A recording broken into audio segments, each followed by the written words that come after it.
tata bhagavato arahato tamma sambuddhassa namo tata bhagavato arahato tamma sambuddhassa namo tata bhagavato arahato tamma sambuddhassa tamma sambuddha matulam tata dhamma kanodamam abhivadiya bhatidam abhidhamata tingaham namo buddhaya tidam namo buddhaya tidam namo buddhaya tidam ayashimena naishijakundo anana sajavala anana tadavaru piyakhati nyijavasi doda khati nyijavasi siyakhati nyijavasi nalong sewan ijajavasi Aryana shijakundo Tewonjim Anana sajavala Ape bonga Anana tadavaru Piyakhati nyijavasi Doda khati nyijavasi Siyakhati nyijavasi Nalong sewan ijajavasi Atayana shijakundo Tewonjim Anana sajavala Anana napyamaru Piyakhati nyijavasi Doda khati nyijavasi Siyakhati nyijavasi Nalong sewan ijajavasi Yeni abhidhamma dedana rogo Nayuti jajakundo Dhamma meswe abaundo ni Ile mi ire tadwin shijakundo Mye pugo abaundo dile Piyakhati nyijavasi Doda khati nyijavasi Siyakhati nyijavasi Nalong sewan ijajavasi Dhadu Dhadu Dhadu Vilayana Abhirmaten online में चिशु ने जातो जति मंगला कुदु कौबु प्या ने पिसों जावातो ममिसुमिया को मंगला बालु अखोंसस का प्यो जाये ने ममिसुमिया सही छन्ना जिन कोई जमा जिन्या ने पिसों जावाजी लु जो पठमा प्यो चालु बाले जनो आरो बिमा तिंजो कुबाई शिरे थे आत दुदिया से विधि मोबाइल से पोमाई में पूछा लगा गुसुए प्रीतंदी स्टॉक का Pritandi Stoka Pigare Tapacaro Pigare Tapacaro Pony at Tatani, not Tatamierari, Tatamierari, Tatamiere Temama, Kama Bonari, Ruba Bonari, Aruba Bonari, Titru at Tatani, Alatanu, in baby Nama, Gusu, Chanu, celebrate need Pucha Magaro, but the Kawama Swing, Chanu, Catina Pure, Atinchiaka, Hika. Tình chia các lý điều giảm đột nuôi bị mệt xuống các cặp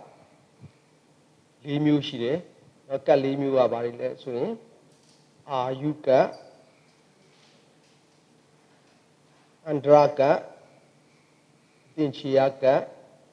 haka rồi các lý bà xí đấy nó ai theo mà tình chia các thế cả thập lục khơi mệt xuống tình chia các lý miu xí đấy tình chia các lý các lý miu xí đấy các lý miu à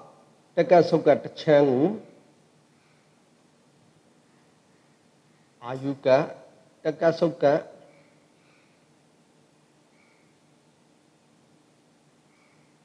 ချမ်းကိုအန္တရာကတ်ပေါင်း64ကတ်ကိုအသင်္ချေယကတ်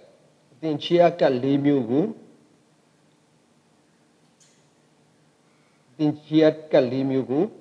မဟာကတ်ဆိုတဲ့တက္ကပါဟုတ်ပြီနော်အခုဒီမှာပို့ချမှာကဒီ၄ကတ်နော်အသင်္ချေယကတ်၄ကတ်ကိုကျွန်တော်ဒီမှာဘာဟုတ်ရှင်းပြမှာဖြစ်ပါတယ်နော်ဒီကတ်၄ကတ်ကတိကတံဝဋ္ဌကတ်ထာယိကတ်ဝိဝဋ္ဌကတ်ဝိဝဋ္ဌထာယိကတ်ဆိုတော့အဲ့တော့တန်ဆိုတာပြက်တာပေါ့ပြက်တာနဲ့ပတ်သက်လို့နှစ်ခုဖြစ်တယ်တည်တယ်ဒါနဲ့ပတ်သက်လို့နှစ်ခုဒါကိုကျွန်တော်အခုရှင်းပြမှာဖြစ်ပါတယ်မဟာကတ်မှာအသင်္ချေယကတ်၄ကတ်ရှိတယ်အဲ့အသင်္ချေယကတ်မှာတိကတံဝဋ္ဌကတ်နှစ်ကတံဝဋ္ဌထာယိကတ်သုံးကဖြစ်တယ်ဝိဝဋ္ဌကတ်ဝိဝဋ္ဌထာယိကတ်နော်တာတလင်းကြီးဆိုတာတန်ထွက်မှာပေါ့နော်ဝိဝဋ္ဌကတ်ဝိဝဋ္ဌထာယိကတ်တံဝဋ္ဌကတ်တံဝဋ္ဌထာယိကတ်တန်ဆိုတာကပြက်တယ်ဝိဆိုတာဖြစ်တယ်တည်တယ်ဟုတ်ပြီဒါလေးကိုကျွန်တော်တို့ projector လေးမှာကြည့်လိုက်မယ်ဆိုရင်ကဘာမှာရှိတဲ့အသင်္ချေယကတ်၄ပါးเนาะဒီ၄ပါးကိုကြည့်မယ်ဆိုရင်တံဝဋ္ဌကတ်ဆိုရင်ကဘာပြက်စဲဒီတံဝဋ္ဌကတ်စီကဘာပြက်စဲနောက်တစ်ခါတံဝဋ္ဌထာယီเนาะဒါထာယီဆိုတဲ့စကားလုံးလေးပို့လာတယ်ထာယီဆိုတာကပြက်တဲ့အတိုင်းတည်နေတာเนาะပြက်တဲ့အတိုင်းတည်နေစေကာလကိုထာယီနောက်တစ်ခါဝိဝဋ္ဌကတ်เนาะဝိဝဋ္ဌကတ်ဆိုရင်ကဘာဖြစ်စေဟုတ်ပြီเนาะဝိဝဋ္ဌဆိုရင်ဖြစ်တယ်တည်တယ်ဖြစ်တယ်ဝိဝဋ္ဌထာယီเนาะဝိဝဋ္ဌထာယီကျတော့ဖြစ်တဲ့အတိုင်းတည်တတ်နေတယ်เนาะအခုခါပေါ့အဲ့တော့ကျွန်တော်ဒီမှာကတ်၄ခုရှိတယ်ဒီကတ်၄ခုရှိတဲ့နေရာမှာဘာမှမဆိုလို့ကျွန်တော်တို့ဟလာကာမဘုံသားတွေပေါ့เนาะကာမဘုံသားတွေเนาะရူပတွေကเนาะကာမဘုံသားတွေရောရူပဘုံသားတွေရောဟုတ်လားဒီလိုရှိနေတာတွေဒီကျွန်တော်တို့ဝိဝဋ္ဌထာယီကတ်ထဲမှာဖြစ်ပါတယ်အဲ့တော့ရူပဘုံသားတွေကမှာတော့ချွင်းချက်ရှိတယ်เนาะချွင်းချက်ရှိတယ်ကျွန်တော်ဒီမှာဖြတ်တဲ့နေရာမှာမီးနဲ့ဖြတ်တယ်တေဇောတံဝဋ္ဌကတ်မီးနဲ့ဖြတ်တယ်ရှိတယ်အာဘောတံဝဋ္ဌကတ်ရေနဲ့ဖြတ်တဲ့ကဘာတွေရှိတယ်လေနဲ့ဖြတ်တယ်ဝါယောတံဝဋ္ဌကတ်ဆိုတော့ကျွန်တော်တို့မီးနဲ့ဖြတ်တယ်ရေနဲ့ဖြတ်တယ်လေနဲ့ဖြတ်တယ်ဆိုတော့ဟုတ်လားဒီလိုမျိုး၃ပိုင်းရှိပါတယ်အဲ့တော့ဒီလိုတွေဖြစ်ကြတဲ့နေရာမှာမီးနဲ့ဖြတ်တယ်ဆိုရင်ကျွန်တော်တို့ပယ်လေးဘုံဟုတ်လားငရဲကြီးရှစ်ထပ်လူဘုံသာတုမာရတောင်းနေရာမှာတုတိတနေမာနရိတနေတဝတ္တဝီလက်ပြီး6ထပ်ပြီးရင်ကျွန်တော်တို့ဓမ္မပါရိသစ္စာဓမ္မပရောဟိတမဟာဗြဟ္မာဆိုတဲ့ဟောဒီပထမဇန်3ဘုံအထိဟုတ်လားမီးနဲ့ဖြတ်တဲ့အထက်မှာပါမယ်မီးနဲ့ဖြတ်ရင်ဘယ်အထိသွားမလဲဆိုရင်ပထမဇန်3ဘုံအထိသွားမယ်ခဲနေတဲ့ကာမဘုံအလုံးကာမ7ဘုံအပေါင်းပထမဇန်3ဘုံအဲ့တော့ဒါ3ဘုံအထိဒီမီးနဲ့ပြတ်တဲ့ခါမှာဒီဘုံတွေအလုံးဒီပြတ်ပါမယ်။တော့ရေနဲ့ဖြတ်ပြီးဆိုတဲ့ခါမှာရေနဲ့ဖြတ်ပြီးဆိုရင်ဒုတိယဇန်3ဘုံပရိဒ္ဓဘာဘုံအပနာမဘုံအာဘတ္တရာဘုံဆိုတဲ့ဒီ3ဘုံအထိပြတ်ပါတယ်။နောက်တစ်ခါလေနဲ့ပြတ်မယ်ဆိုရင်တတိယဇန်3ဘုံပရိဒ္ဓတုဘာဘုံအပနာတုဘာဘုံအဘသုဘကိဏဘုံဆိုတော့တတိယဇန်3ဘုံအထိပြတ်ပါအဲ့တော့သေချာတာကတော့ကျွန်တော်တို့မီးနဲ့ပဲဖြစ်ရေနဲ့ပဲဖြစ်လေနဲ့ပဲဖြစ်ဘာနဲ့ဖြစ်သေချာတာတော့ကာမ7ဘုံကြီးဘယ်တော့မှကာမ7ဘုံနဲ့ပထမဇန်3ဘုံကြီးဘာနဲ့ဖြစ်ကျွန်တော်တို့ပြတ်မှာပဲအဲ့တော့ကျွန်တော်တို့မီးနဲ့ဖြတ်ပြီးဆိုရင်ကျွန်တော်တို့ကဘယ်ကိုသွားမလဲဆိုရင်ပထမဇန်ရဲ့အထက်မပြတ်တဲ့ဘုံတွေမှာဒုတိယဇန်တတိယဇန်စတုတ္ထဇန်အရူပဇန်ဘုံတွေမှာကျွန်တော်တို့ကရောက်ကြမယ်ဒီပထမဇန်3ဘုံထိမီးနဲ့ပြတ်မယ်ရေနဲ့ဖြတ်မယ်ဆိုရင်ဒုတိယဇန်3ဘုံထိရေနဲ့ပြတ်မယ်အဲ့တော့တတိယဇန်နဲ့အထက်မှာနေကြမယ်နောက်တစ်ခါလေနဲ့ဖြတ်ပြီးဆိုတဲ့အချိန်မှာတတိယဇန်3ဘုံထိပြတ်ပြီးတော့ကျွန်တော်တို့စတုတ္ထဇန်ဘုံ9ဘုံနဲ့အရူပပြပါဘုံ4ဘုံပေါ့တော့ဒါအကြံမြင်ပြောတာပေါ့ဒီထဲမှာအတိအကျပြောမယ်ဆိုရင်တော့သုတ္တဝါဒ5ဘုံကတော့တွားလို့မရဘူးသုတ္တဝါဒ5ဘုံမှာတော့အနာဂတ်နဲ့ယဟန္တာတွေပဲရှိမယ်အဲ့တော့ကျွန်တော်တို့အရူပ4ဘုံရဲ့ဒီမှာ ယုတ်ကြီးတက်တက်ရှိတဲ့အတ္တညတဘုံကိုရောက်ရင်ရောက်ဝေဟဘုံကိုရောက်ရင်ရောက်ဟုတ်ပြီနော်အဲ့ဒါဆိုရင်ဒီ6ဘုံပေါ့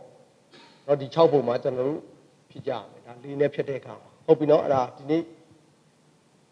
မီးနဲ့ဖြစ်တဲ့နော်ရေနဲ့ဖြစ်တယ်လေနဲ့ဖြစ်တယ်ဆိုတဲ့ဒီအကြောင်းတွေကိုဒီနေ့စပြီးတော့ပို့ချမှာဖြစ်ပါတယ်ဒါကြောင့်ကျွန်တော်တို့အတင်ခြေက၄ပါးကိုကျွန်တော်ပြန်ပြီးတော့ဖတ်ကြည့်အောင်ပူဇော်ကြည့်အောင်တိတံဝတ္တကဘာပြဆဲခါနိတံဝတ္တထာယိကပြက်ပြီးအပြက်တိုင်းတည်နေစေခါ၃ဝိဝတ္တကဘာပြဆဲအခါ၄ဝိဝတ္တထာယိကဖြစ်ပြီးတည်တတ်နေသောခါဆိုယခုခါဆိုပြီးတော့ကျွန်တော်တို့မဟာကတ်တစ်ခုကိုတံဝတ္တက၄ကတ်နဲ့ပိုင်းခြားတယ်ဟုတ်ပြီနော်ဒါကိုကျွန်တော်တို့သိရမှာဖြစ်ပါတယ်ဘာပြက်ပုံဘာကိုပြက်ပြီးဆိုတဲ့အခါမှာမီး9ကြိမ်ပြက်တယ်10ကြိမ်မြောက်ကရေတစ်ကြိမ်ပြက်မယ်မီး9ကြိမ်10ကြိမ်မြောက်ရေတစ်ကြိမ်မီး9ကြိမ်10ကြိမ်မြောက်ရေတစ်ကြိမ်ဆိုတော့ကျွန်တော်ဒီမှာဟုတ်ပြီဒီမှာကြည့်မယ်ဆိုရင်ကျွန်တော်မီးတစ်ကြိမ်2ကြိမ်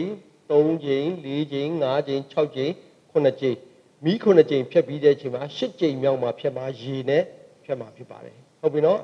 ဟုတ်ပြီနောက်တစ်ခါဖြတ်ပြီဆိုလို့ရှိရင်လည်းနံပါတ်2မှာကြည့်မယ်ဆိုရင်မီး9ကြိမ်ပြတ်မယ်မီး9ကြိမ်ဖြတ်မယ်10ကြိမ်မြောက်က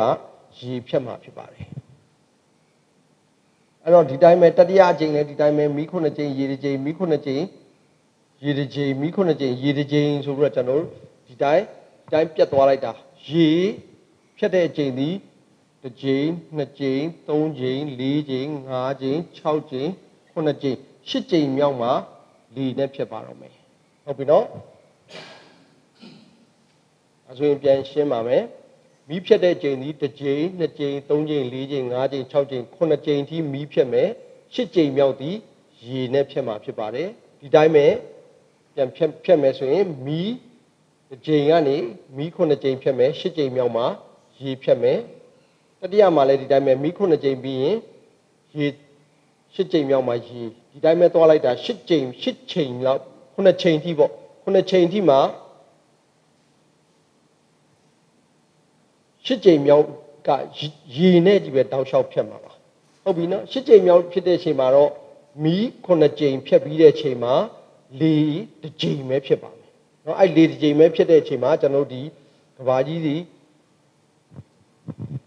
အမောက်ကိုမကြံလောက်အောင်ပေါ့နော်အမှုန်တော်မရှိလောက်အောင်ကျွန်တော်ဒါပျက်စီးရမယ်အချိန်ပေါ့နော်ဒါအဲ့တော့ကျွန်တော်မြှောက်ကြည့်လိုက်မယ်ဆိုရင်မီးနဲ့ဖြတ်တဲ့အချိန်တွေဒီမီးနဲ့ဖြတ်တဲ့အချိန်ဒီ9-8ဆိုတော့9-8လီ56အဲ့တော့မီးနဲ့ဖြတ်တဲ့အချိန်ဒီကျွန်တော်တို့56ကြိမ်ဒီမီးနဲ့ဖြတ်မယ်ဟုတ်ပြီနော်ရေနဲ့ဖြတ်မှာဒီ1 2 3 4 5 6ခုရေနဲ့ဖြတ်မှာဒီ9ကြိမ်လေနဲ့ဖြတ်မှာကတော့တစ်ကြိမ်ပါပဲနော်လေနဲ့ကတော့တစ်ကြိမ်ပဲဖြတ်မှာဟုတ်ပြီနော်အဲ့တော့ဒါကိုပေါင်းလိုက်မယ်ဆိုရင်56ရယ်9ရယ်1ရယ်ပေါင်းလိုက်မယ်ဆိုရင်56ရယ်9ရယ်1ရယ်အလုံးပေါင်းလိုက်မယ်ဆိုရင်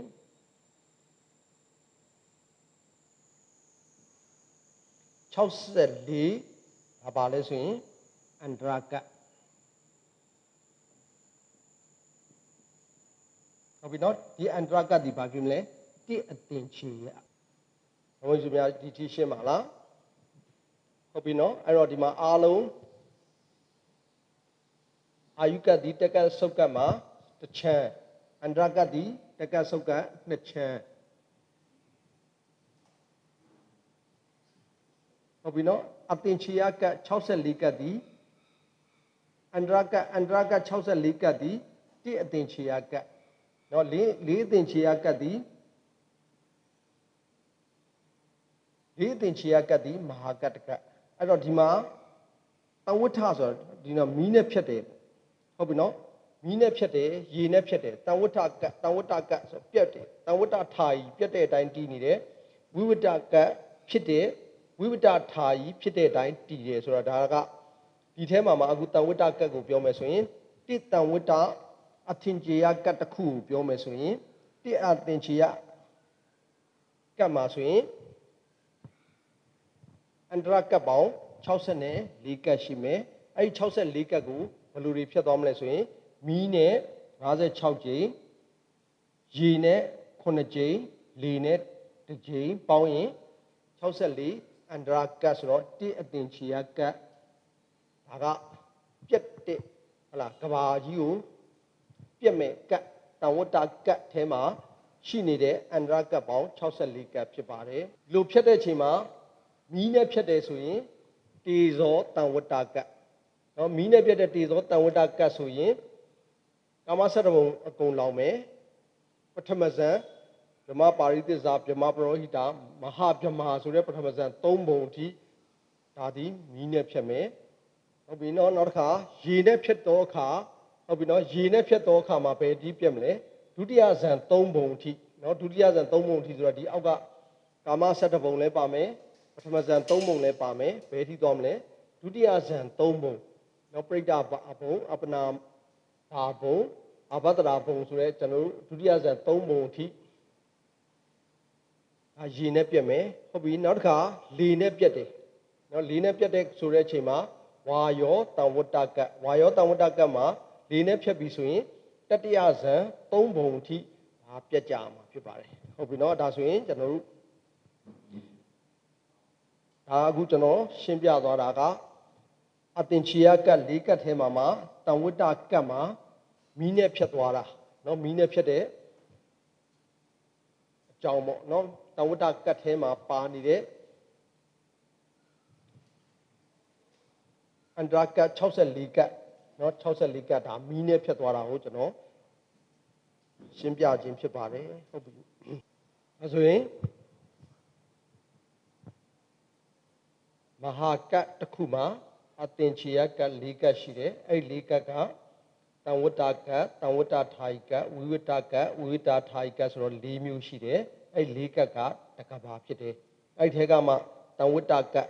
နော်ကဘာပြက်နော်ကဘာပြက်တယ်နော်ပြက်တဲ့အချိန်မှာဘာတွေနဲ့ဖြတ်လဲမီးနဲ့ဖြတ်တယ်ရေနဲ့ဖြတ်တယ်လေနဲ့ဖြတ်တယ်အဲ့ဖြတ်တဲ့အချိန်မှာဘာတွေနဲ့ဖြတ်လဲဆိုရင်မီးနဲ့ဖြတ်တယ်ရေနဲ့ဖြတ်တယ်လေနဲ့ဖြတ်တယ်ဟုတ်ပြီနော်မီးနဲ့ဖြတ်တဲ့ကဘာရေနဲ့ဖြတ်တဲ့ကဘာလေနဲ့ဖြတ်တဲ့ကဘာအဲ့တော့မီးနဲ့ဖြတ်တယ်ဆိုရင်တေဇောတံဝတ္တကတ်အာဘောတံဝတ္တကတ်ဝါယောတံဝတ္တကတ်ဆိုတော့ဖြတ်တယ်ဟုတ်ပြီမီးနဲ့ဘယ်နှကြိမ်ဖြတ်မလဲဆိုရင်မီးနဲ့9ကြိမ်မှာရေနဲ့1ကြိမ်ဖြတ်မယ်မီးနဲ့9ကြိမ်မှာရေ1ကြိမ်ဖြတ်မယ်ဒီလိုဖြတ်သွားလိုက်တာမီး9ကြိမ်9ခုမြောက်ဒီရေ9ကြိမ်နဲ့ဖြစ်တယ်10ခုမြောက်เนาะ10ခုမြောက်မှာဆိုလို့ရှိရင်မီး9ကြိမ်ဖြတ်မယ်လေ1ကြိမ်ဖြတ်မယ်ဆိုရင်အလုံးပေါင်းလိုက်ရင်မီးနဲ့ဖြတ်တဲ့အကြိမ်ပေါင်းက56ကြိမ်ဖြစ်မယ်ရေနဲ့ဖြတ်တဲ့အကြိမ်က9ကြိမ်ဖြစ်မယ်လေနဲ့ဖြတ်တဲ့အကြိမ်က1ကြိမ်ဖြစ်မယ်အဲ့တော့အလုံးပေါင်းလိုက်ရင်64ကြိမ်เนาะ64ကြိမ်เนาะအဲ့64ဒီဘာဖြစ်ဘာလဲဆိုရင်ကျွန်တော်တို့တိအတင်ချီယကတ်မှာပါတဲ့အန္တရာကတ်64ပါဒါပါပဲအဲ့တော့ပြောရလို့ရှိရင်တိအတင်ချီယမှာအန္တရာကတ်64ကတ်ရှိတယ်အဲ့တော့ဖြတ်မဲ့ချိန်ဒီ64ချိန်ဖြတ်မယ်64ချိန်ဖြတ်တဲ့အထဲမှာမီးနဲ့က56ချိန်ဖြတ်မယ်ရေနဲ့1ချိန်ဖြတ်မယ်လေနဲ့1ချိန်ဖြတ်မယ်အလုံး64ချိန်เนาะအဲ့တော့ပြောရင်အန္တရာကတ်ကျွန်တော်နော်အန္တရာကတ်ဆိုတာဘာကိုပြောလဲတက်ကတ်ဆုတ်ကတ်နှစ်ချမ်းနော်အဲ့တော့အတင်ချေတန်းကနေ10နှစ်တန်းထိဆုတ်တယ်10နှစ်တန်းကနေအတင်ချေတန်းထိတက်တယ်အဲ့တော့အဲ့လိုတက်ကတ်တိုင်းမှာတဝဋ္ဌကတ်တဝဋ္ဌထာယိကတ်ဝိဝတ္တကတ်ဝိဝတ္ထထာယိကတ်ဆိုတော့ဒီမှာ၄ခုဒီမှာရှိနေမှာဖြစ်တယ်ဟုတ်ပြီနော်အဲ့တော့အဲ့လိုပြုံးဖြတ်သွားလိုက်တာတဝဋ္ဌကတ်တဝဋ္ဌထာယိဝိဝတ္တကဝိဝတ္တထာယီဆိုတော့အဲ့တိုင်းကျွန်တော်တို့ဖြစ်ပါမယ်ဒါဖြစ်တဲ့ချိန်ပေါ့ဟုတ်ပြီနော်ဖြစ်တဲ့တန်ဝတ္တကတ်ကိုပဲကျွန်တော်တို့ကခွဲခြမ်းစိတ်ဖြာလိုက်ရင်အလုံး64ချိန်နော်64ချိန်ဖြစ်တာဖြစ်ပါတယ်အဲ့တော့ကဘာပြက်ရမှာပါဝင်တဲ့ပုံများနော်ကျွန်တော်မီးနဲ့ဖြတ်တယ်ဆိုရင်မီးနဲ့ဖြတ်တယ်လို့အဲ့ဒါမီးနဲ့ဖြတ်တယ်ဆိုလို့ရှိရင်မီးနဲ့တေဇောတန်ဝတ္တကတ် နော်ကဘာမှာပေါဝင်တဲ့ဘုံတွေကိုကြည့်မယ်ဆိုရင်ပထမဇန်3ဘုံကာမ7ဘုံအားလုံးတို့သည်မိတောင်မီလီယံများဆွဲညှိလောင်ကျွမ်း၍ပျက်စီးကုန်လေဟုတ်ပြီနော်အဲ့တော့အားလုံးနော်ကျွန်တော်ဒါငငယ်တွေကလည်းကြားဘူးပါတယ်နော်နေခုနှစ်ဆင်းထွက်လာမယ်ပေါ့ဟုတ်ပြီနော်နေခုနှစ်ဆင်းထွက်လာမယ်ဆိုတော့အဲ့တော့ပထမနေတစ်ဆင်းထွက်လာမယ်ပထမကျွန်တော်အခုလက်ရှိနေတဲ့နေတစ်ဆင်းနော်လက်ရှိနေတစ်ဆင်းသည်နေနဲ့ညခွဲခြားထားတယ်နော်နေနဲ့ညခွဲခြားထားတယ်ကဘာကြီးစပေါ်လာတဲ့ကနေလုံးကြီးကနေမင်းကစပေါ်လာမယ်နော်နောက်လူတွေရဲ့ဆန္ဒရနောက်စန္ဒနော်စန္ဒအတယောက်ပေါ်လာတယ်နော်စန္ဒနော်လပေါ်လာတယ်အဲ့တော့နော်ဒီလိုမိနဲ့ဖြစ်တယ်နော်ပထမဇန်3ပုံနဲ့ကာမ7ပုံအားလုံးဒီမိတောင်မီလီယံကြောင့်လောင်ကျွမ်းပျက်စီးတယ်ဆိုတော့အဲ့တော့ပုံမှန်သွားနေတဲ့နေလုံးကြီးတစ်လုံးနော်နေလုံးကြီးသူရိယနော်လူတွေရဲ့တတိဆွမ်းအားဖြစ်လာစေဖို့အတွက်သူရိယဆိုတဲ့နေလုံးကြီးဒီဟလာတလုံးကြီးရှိရနေနောက်ထပ်ဟလာကဘာပြက်ချင်မီးနဲ့ဖြစ်ပဲဆိုတဲ့အချိန်ကျတော့နေလုံးကြီးနှလုံးဖြစ်လာတယ်နော်နေလုံးကြီးနှလုံးဖြစ်လာတာနေတဖြည်းဖြည်းနဲ့ကျွန်တော်တို့မြင့်ငယ်900နော်ဒါတွေခမ်းပေါ့နောက်တစ်ခါတတိယကျွန်တော်တို့နေလုံးကြီးတစ်လုံးနဲ့နောက်ဆုံးနေမင်းကြီး9လုံးနော်နေကြီး9ဆင်းပေါ်လာတဲ့အချိန်မှာကျွန်တော်အကုန်လုံးလောင်ကျွမ်းပျက်စီးသွားမယ်နော်ဘယ်လောက်ထိဒီတန်ဝဋ္ဌမှာဖြတ်မှာဟလာဒီမီးနဲ့လောင်နဲ့ပြက်တဲ့ကဘာဘယ်လောက်ထိလောင်မလဲဆိုရင်လောင်စရာပေါ့နော်လောင်စရာအစအနာလေးပေါ့နော်ကျွန်တော်အစအနာလေးမကြံလောက်အောင်ကိုလောင်တာဖြစ်ပါတယ်အဲ့တော့ဒီလိုအစအနာလေးမကြံလောင်စရာပေါ့လောင်စာကုန်နေနော်လောင်စာကုန်တဲ့အထိလောင်ကျွမ်းသွားမှာဖြစ်ပါတယ်နော်နောက်တစ်ခါဒုတိယကရေနဲ့ဖြတ်တဲ့ကဘာနော်ရေနဲ့ဖြတ်တဲ့ဒုတိယဇန်ပုံနော်ဒီအာဘောတံဝတ္တကနော်ရေနဲ့ဖြတ်တယ်ဆိုရင်လည်းဒီရေကြောင့်ပဲထိသွားမလဲဆိုဒုတိယဇန်3ပုံနော်ဒုတိယဇန်3ပုံဆိုရင်အောက်မှာပါတယ်ပထမဇန်3ပုံလည်းပါမယ်ကာမ7ပုံလည်းပါမယ်နော်ဒီအလုံးဒီနော်စားငံမိုးကြီးနဲ့အကုန်လုံးကြေမွပျက်စီးပြီးအကျွင်းမဲ့ပျက်စီးသွားအောင်ကျွန်တော်တို့ကရွာချမဲ့မိုးကြီးပေါ့နော်ဒါအဲ့တော့ဒီမိုးကြီးကြောင့်ကျွန်တော်တို့အကုန်လုံးပျက်စီးကြရမယ်နော်အဲ့ဒီအချိန်မှာကျွန်တော်တို့တတ္တဝါတွေကကုသိုလ်ကောင်းမှုပေါ့နော်ကုသိုလ်ကောင်းမှုတွေလုပ်ကြပြီးတော့ပထမဇန်နဲ့ဒုတိယဇန်ပြတ်မယ်ဆိုတော့ဒုတိယဇန်နဲ့ဆက်ပြီးတော့တတိယဇန်ထိသွားကြတာပေါ့ဟုတ်ပြီနော်အဲ့လိုသွားကြတယ်အဲ့တော့ကဘာမပြတ်ခင်ကလည်းကျွန်တော်တို့စာတုမာရိနတ်သားတွေကနေပြီးတော့လာပြီးတော့လောကဗျူဟာပေါ့နော်လောကဗျူဟာဆိုလူတွေကိုကုသိုလ်ကောင်းမှုနဲ့နေကြဖို့နော်နောက်ကြလည်းပါမှာပါနော်ကဘာ3သိန်းနောက်နှစ်3သိန်းကြာတဲ့အခါမှာကဘာကြီးပြတ်တော့မယ်ဆိုတာသူတို့ကြွေးကြော်ကြပါအဲ့တော့လူတွေကကုသိုလ်ကောင်းမှုတွေတိဆောက်ပြီးတော့ကုသိုလ်ကောင်းမှုပေါ့နော်ကုသိုလ်ကောင်းမှုကနေငရဲသားတွေလည်းအခါလျော်စွာလွတ်ပြိဿံပြိတ္တာတွေအခါလျော်စွာလွတ်လူဘုံကနေဟလာနတ်ဘုံတဖြည်းဖြည်းနဲ့ကျွန်တော်တို့ဇန်တွေအကျင့်တွေရပြီးတော့ပထမဇန်ဒုတိယဇန်တတိယဇန်ဒီလိုတွေကျွန်တော်တို့ဆင်းရှိကြအဲ့တော့ကျွန်တော်တို့32ဘုံထဲမှာလည်နေကြတယ်ဆိုတော့မရောက်ဘူးတာဆိုလို့ကျွန်တော်တို့အခုကျွန်တော်တို့ဓမ္မမိတ်ဆွေတို့မြင်ကြည့်နေကြတဲ့ဓမ္မမိတ်ဆွေတို့ကျွန်တော်တို့အားလုံးသိကြတာမရောက်ဘူးတာကတုတ်တာဝါသား9ဘုံကနေလွဲရင်ကျန်တဲ့ဘုံတွေကျွန်တော်တို့အကုန်ရောက်ဘူးပါတယ်တော့ရောက်ကြရပါတယ်အဲ့တော့နောက်တစ်ခါဒီနဲ့ဖြတ်တယ်ဆိုရင်ဝါယောတံဝတ္တကဝါယောတံဝတ္တကဆိုရင်တတိယဇန်ဒုတိယဇန်ပထမဇန်ဓမ္မဘုံ9ဘုံနဲ့ကာမ7ဘုံအားလုံးတို့သည်အစမတန်ပြင်းထန်သောလေမုန်တိုင်းကြောင့်ပိုင်းပြိုက်လွင့်ပါပြီးတော့မြူမုံတော့မကြံဘူးတဲ့နော်မြူမုံမြမကြံအကုန်လုံးပျက်စီးကြနော်အဲ့တော့ဒီမုန်တိုင်းတန်ကြောင့်အကုန်လုံးပျက်စီးကြအဲ့တော့ဆိုရင်ဘယ်ထိပြတ်မလဲဆိုရင်ကျွန်တော်တတိယဇန်နော်ပရိဒတုဘာဘုံအပမာဏတုဘာဘုံတုဘကိဏဘုံဆိုတဲ့တတိယဇန်3ဘုံအထိကိုပြည့်ရင်ကျွန်တော်ဗမာကြံမလဲဆိုရင်အတိညတဘုံဝိဟဘူဘုံအာဂတာနိစာဝိညာအာကေနိဝနော်ဒါကျွန်တော်တို့ပုထုဇဉ်များညီနိုင်တဲ့ဘုံ6ဘုံပဲကြံတယ်ဟုတ်ပြီနော်ကြံတာကတော့အနာဂတ်နဲ့ယဟန္တာကြီးတွေရှိတဲ့သုဒ္ဓဝါဒ5ဘုံရှိမယ်အဲ့တော့ဒါဟုတ်ပဲအဲ့ဒီမှာပဲကျွန်တော်တို့ကြံပါလိမ့်မယ်နော်အဲ့တော့နောက်တစ်ခါအဲ့လိုကဘာပြက်ရမှာနော်ကဘာပြက်သွားတယ်ပြက်သွားပြီးတော့ဘုံတွေပေါ့နော်ပြက်သွားတယ်ဟောတယ်တတိယဇန်ထိပြက်သွားတယ်ပြက်သွားပြီးတဲ့အချိန်မှာကဘာပြက်ပြီးတော့ကဘာပြန်လဲတိဆောက်တော့မယ်ဆိုတော့အဲ့မှာဒီတိုင်းကျွန်တော်တို့ပြက်သွားတဲ့အတိုင်းကြီးတည်နေမှာကိုတန်ဝတ္တထာယီကဆိုတော့တန်ဝတ္တထာယီ là biết để đánh là biết để đánh như tì nè biết gì đánh tì nè nó biết để đánh như tì nè tao mới ta cái đi lấy bảo vệ lấy anh ra cả nó ai đó anh ra cả tất cả cháu sẽ lý cả sao nó cháu sẽ lý cả tin chia cả tất cả sao nó ai đó tu lấy biết để đánh tì nè mấy cả là biết để nó đó vui ta cả vài sao rồi biết là vìဟုတ်ပြီနော်ကဘာကြီးစပြီးဖြစ်လာပြီဆိုတဲ့အခါမှာကဘာပြု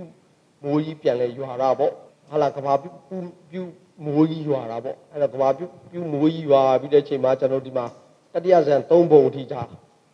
မိုးကြီးကပထမဖုတ်ပွဲရွာတယ်ဖုတ်ပွဲရွာတာကနေတဖြည်းဖြည်းနဲ့မိုးလုံးလောက်တဖြည်းဖြည်းနဲ့ထမ်းမင်လုံးလောက်ထိမိုးလုံးကြီးကြီးပြီးတော့ဟာလာကျွန်တော်ဒီအကုန်လုံးဟာလာတတိယဇန်၃ဘုံအထိထားပါတယ်လဲဆိုရေတွေနဲ့ပြည့်ဟုတ်ပြီနော်ရေနဲ့ပြည့်သွားတယ်အဲ့ရနေမှာတဖြည်းဖြည်းနဲ့အဲ့ဒါဆိုရင်ကဘာပြုတ်မိုးကြီးရတယ်အဲ့ရနေမှာတဖြည်းဖြည်းနဲ့ကျွန်တော်တို့အဲ့ရနေပေါ်လာလိုက်တာတဖြည်းဖြည်းနဲ့ဘယ်ထိပေါ်လာလဲဆိုရင်ရေတွေကတဖြည်းဖြည်းနဲ့ရေတွေကတဖြည်းဖြည်းကျတယ်ကျဘုံတွေအဆင့်ဆင့်ဟလာတတိယဇန်၃ဘုံပေါ်တယ်ပြီးရင်ဒုတိယဇန်၃ဘုံပထမဇန်၃ဘုံဒါတွေကတပန်းနဲ့ပြင်းညီရှိနေတဲ့ဘုံတွေအဲ့ဒါတွေပေါ်တယ်ပြီးရင်ရဏိမိတဝတ္တဝရီပြီးရင်ယူနာ4200ပရနေမနတိတိတာယာမာတောင်ယာမာအထိကျွန်တော်တို့ဒါလေ၌တည်တော်နဲ့နော်ဒီအထိကကျွန်တော်ဟင်းလင်းမြင်မယ်နော်ဒီအထိကျွန်တော်ကဘာမှအကောင့်ထဲမမြင်ရသေးဘူးနော်ဒါဘာမှမရှိသေးဘူးဒီကနေဆက်ဆင်းလိုက်တဲ့မှာတာဝရိန္ဒာမှာစပြီးမြင့်မို့တောင်ရှိတယ်ဟာလားမြင့်မို့တောင်အဲ့တော့ဒီမှာရှိနေတဲ့ဒီမှာပြင်းခဲ့တဲ့ရေတွေဒီအနေတွေကစုတာအနေတွေစုဝေးပြီးတော့ဘယ်မှာလဲဆိုရင်ဟောဒီမှာမြင့်မို့တောင်နေရာမှာလာစုတာဟုတ်ပြီနော်အဲ့တော့စัจ java လာအလဲပေါ့စัจ java လာအလဲမှာမြင့်မို့တောင်ရှိတယ်မြင့်မို့တောင်ကိုတောင်စဉ်ခုဟလာယူဂန်တို့တောင်တို့ဟုတ်ပြီနော်ဒါလူတောင်တွေဝိုင်းပတ်ထားတာတောင်ခုနှလုံးဝိုင်းပတ်ထားတာ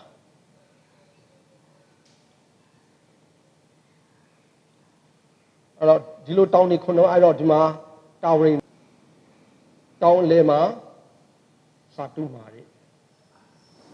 ဟုတ်ပြီနော်အဲ့တော့ဒီမှာဟိုးပထမဇန်ဒုတိယဇန်တတိယဇန်ဟုတ်လားဒုတိယဇန်တတိယဇန်ဟုတ်ပြီအဲ့တော့ပထမဇန်ကနေစပြီးတော့ကျွန်တော်တို့ပထမဇန်ကနေစပြီးတော့လာလိုက်တဲ့ဆင်းလာလိုက်တဲ့ရေတွေဟာဟုတ်ပြီနော်တတိယဇန်အထိရေတွေပြည့်တာပေါ့ကဘာပြုတ်မိုးကြီးရွာပြီပေါ့နော်ကဘာပြုတ်မိုးကြီးရွာတဲ့အချိန်မှာရေတွေပြည့်နေရတယ်တဖြည်းဖြည်းရေတွေကြာလာပြီးတော့ပထမဇန်ကနေဒီဘက်မှာပြီးရင်ရဏိမိတဝတ္တဝရီနေမနတိဆိုနတ်ပြည်ဒီဘက်မှာ၄ဓာတ်ပေါ့၄ဓာတ်ပြီးတော့ဟာလာတာဝရိန္ဒာအထိ၄ဓာတ်အထိကဘာမှမထူကြသေးဘူးတော့ဒီဘက်မှာကဒါက၄နိုင်တည်သောနတ်တွေဒီ၄နိုင်တည်သောနတ်တွေဒီအထိကဘာမှမထူကြပါပဲဟောဒီတာဝရိန္ဒာနေရာကြတော့မှဒီနေရာမှာဒီကရှိနေတဲ့အနေတွေဟာဒီမှာလာစုဒီမှာလာစုပြီးတော့ကျွန်တော်တို့ဒီမှာမြင့်မို့တောင်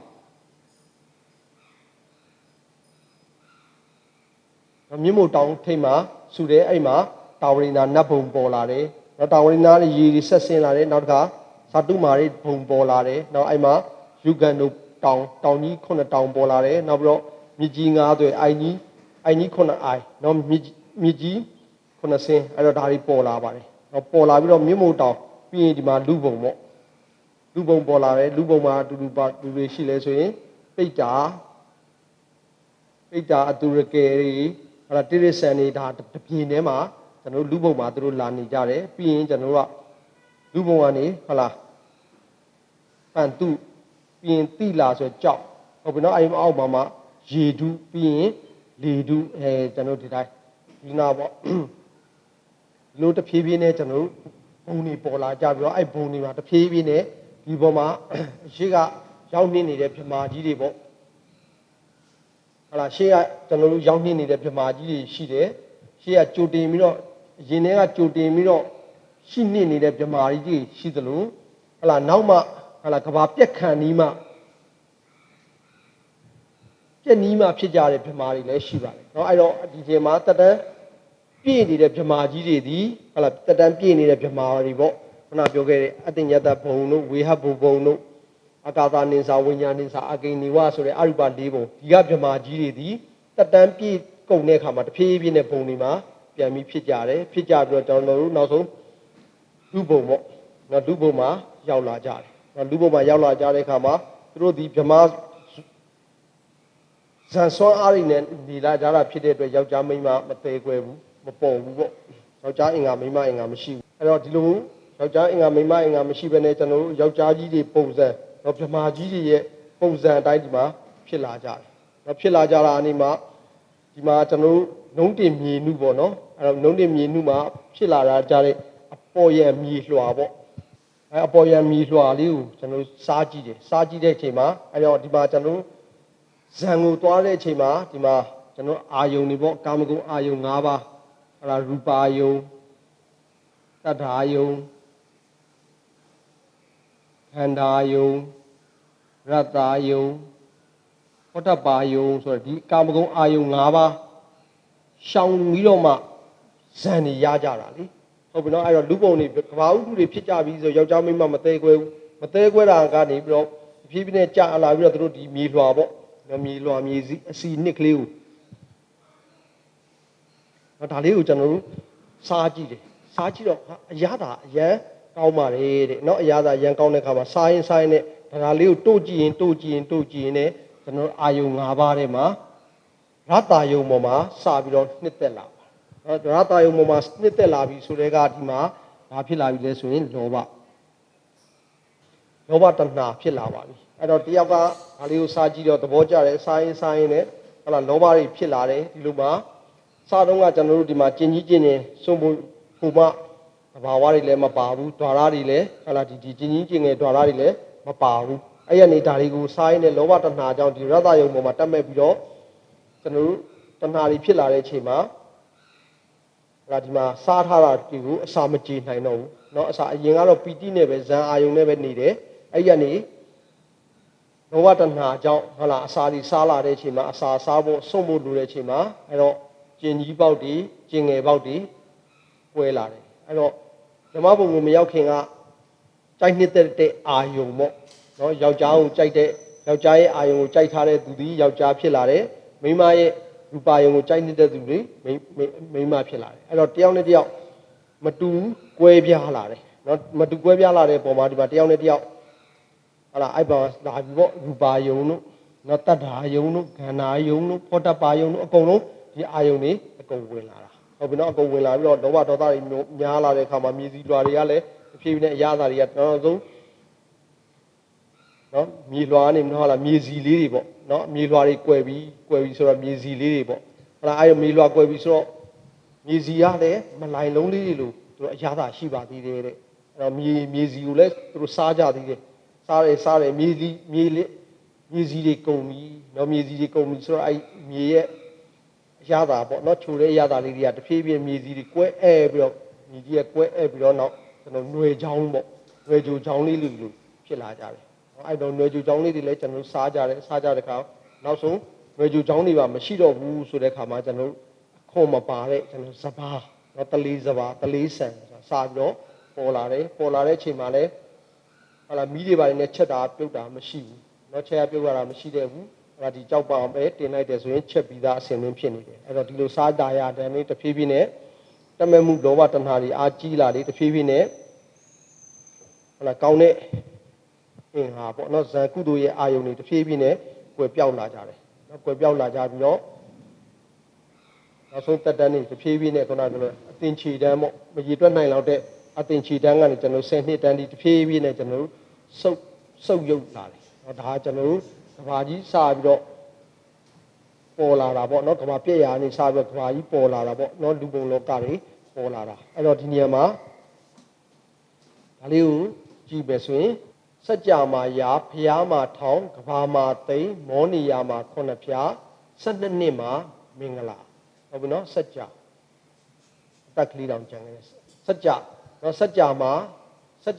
ရာနော်အဲ့တော့စัจ जा မှာရာအဲ့တော့စัจ ဝိမင်းပေါ်ဖို့ဆိုရင်နှစ်ပေါင်း100လောက်ကျူပြီးတော့ဟလာသိကြရတယ်ဟလာအတိတ်ဟလာကောလာဟာလာပေါ့နော်လူတွေဘိုင်းပြီးတော့ပြောကြဆိုကြတဲ့စကားတွေအဲ့ကောလာဟာလာအဲ့တော့ဒီစကားတွေပေါ်လာပါတယ် စကြဝဠာမင်းပေါ်မယ်ဆိုနှစ်100လောက်တရားပေါ်တယ်ဖျားပေါ်မယ်ဆိုနှစ်1000လောက်ကျူပြီးတော့ဖျားပေါ်မယ်ဆိုတာကိုကျွန်တော်တို့သိကြရပါတယ်ဟုတ်ပြီနော်သိကြရပါတယ်အဲ့တော့ကျွန်တော်တို့အဲ့တော့ဒါကြောင့်ဖျားရှင်ပွင့်တဲ့ကာလမှာဆိုရင်ဟာလာဒိဋ္ဌိဆရာကြီးကြီး6ယောက်သူတို့ကလည်းသူတို့ဖျားပေါ့နော်ဖျားပွင့်တဲ့ချိန်ရောက်ပြီဆိုတော့သူဖျားဆိုတော့ဟုတ်ကြတယ်အဲ့တော့အဲ့မှာနောက်တစ်ခါကဘာပြတ်တော့မယ်ဟာလာကဘာပြတ်တော့မယ်ဆိုရင်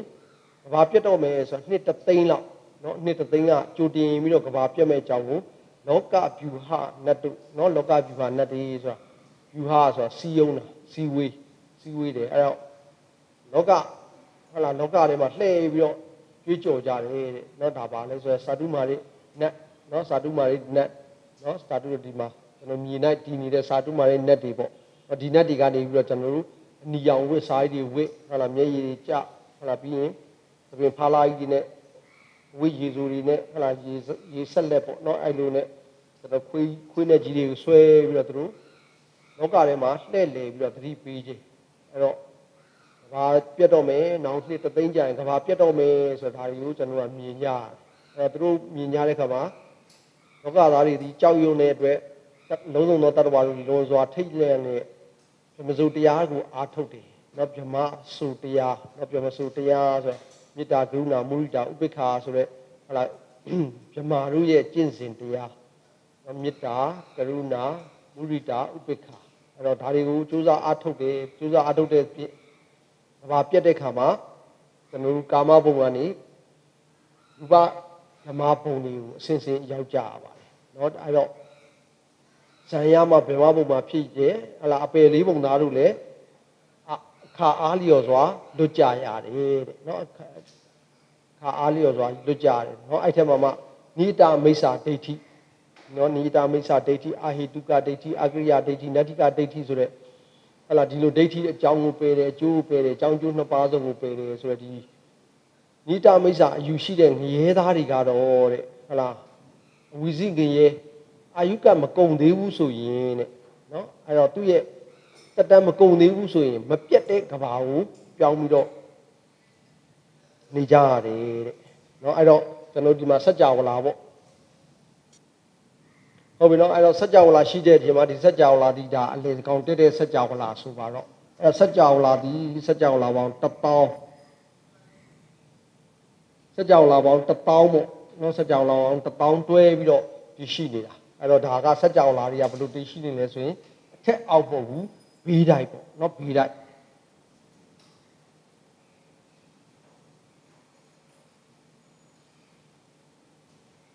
နော်ပြီးတိုက်စัจ java လာ1000ရှိနေတယ်ကျွန်တော်ဒီစัจ java လာဆိုရင်ကျွန်တော်ရဲ့အပြင်မှာဖျားပွင့်တဲ့စัจ java လာဒီစัจ java လာ1000တွဲရဲ့အလေကောင်တက်တဲ့စัจ java လာမှာဖျားတို့ပွင့်တယ်နော်အဲ့တော့စัจ java လာရဲ့အလေကောင်တက်တဲ့စัจ java လာမှာဖျားတို့မြည်သည်အလေကောင်မှာပွင့်နေဆိုရင်လေအဲ့တော့စัจ java လာရဲ့ဘေးမှာစัจ java လာပေါင်း9999စัจ java လာရှိပါတယ်အဲ့တော့ဒီလိုစัจ java လာတွေရှိတဲ့အခါမှာကျွန်တော်တို့ဖြစ်တယ်ဆိုရင်လည်းစัจ java လာဒီ3သိန်းပေါ့နော်စัจ java လာ3သိန်းတွဲပြီးတော့ဖြစ်ကြတယ်ဟလာဒီလိုဟလာစัจ java လာတွေတွဲပြီးတော့ဖြစ်တော့လဲအတူတူဖြစ်ကြတယ်ဖြစ်တော့လဲတူတယ်ပြတ်တော့လဲတူတူပြတ်ကြတယ်ဖြစ်တော့လဲတူတူပြတ်တော့လဲတူတူဖြစ်ကြတယ်အဲ့တော့ဒီလိုပြတ်ကြပြီဆိုရင်ခုနပြောတဲ့နိတာမိစ္ဆာဒိဋ္ဌိသမားတွေဒီခုနပြောမပြတ်တဲ့စัจ java လာမပြတ်တဲ့စัจ java လာရဲ့ဂျားပေါ့နော်မပြတ်တဲ့စัจ java လာရဲ့ဂျားနော်မပြတ်တဲ့စัจ java လာသုံးခုဆိုင်ပေါ့စုံဂျားမှာကျွန်တော်တွားပြီးတော့ဟာ